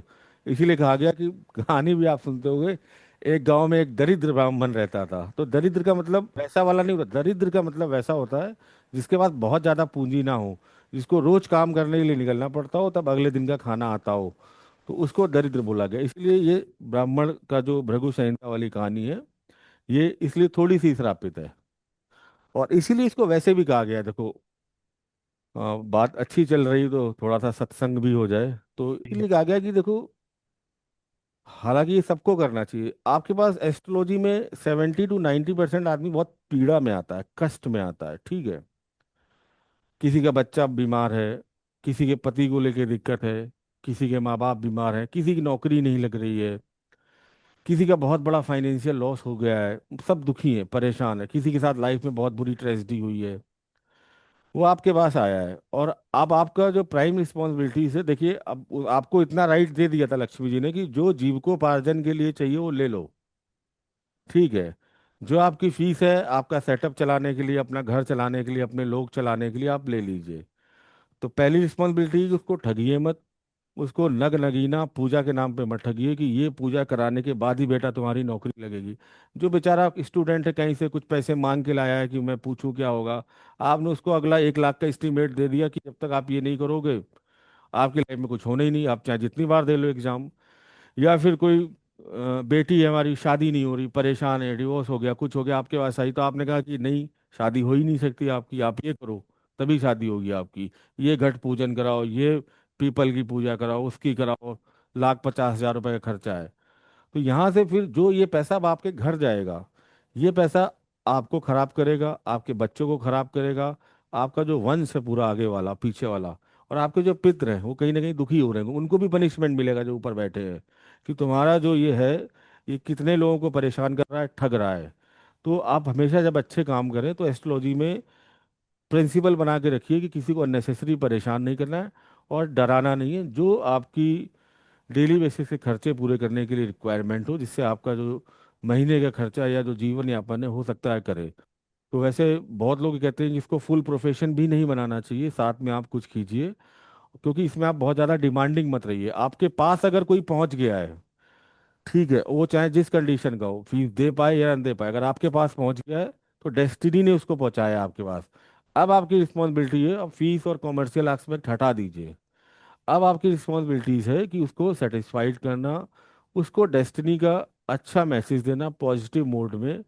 जो बुरी चीज़ें हैं उनको रिफाइन में बताना, जो अच्छी चीज़ें हैं उनको और अच्छे से बताना। डराना नहीं है। ऐसा कभी नहीं हो सकता कि आपके पास कोई चार्ट लेके आए और उसकी कुंडली में 10 की 10 चीज़ें खराब हो। अगर इतनी सब खराब हो जाएंगी तो वो जिंदा कैसे है फिर? कुछ ना कुछ तो अच्छा होगा, और कभी ना कभी तो अच्छा होगा, क्योंकि हर चीज इस टाइम मूवेबल है, चल रही है। इस टाइम मैं बोल रहा हूँ तो मून कहीं ना कहीं मेरे किसी हाउस से ट्रांजिट कर रहा होगा, किसी डिग्री से निकल रहा होगा, उसका इम्पैक्ट मुझ पर आएगा या आने वाला होगा। इसी तरीके हर प्लानेट मूवमेंट कर रहा है। समय की सबसे अच्छी खासियत है ये बदलता जरूर है। और इसी के साथ आज हम इस सत्संग क्लास को समाप्त करते हैं, खत्म करते हैं। और सभी को बहुत बहुत नमस्कार। Good night.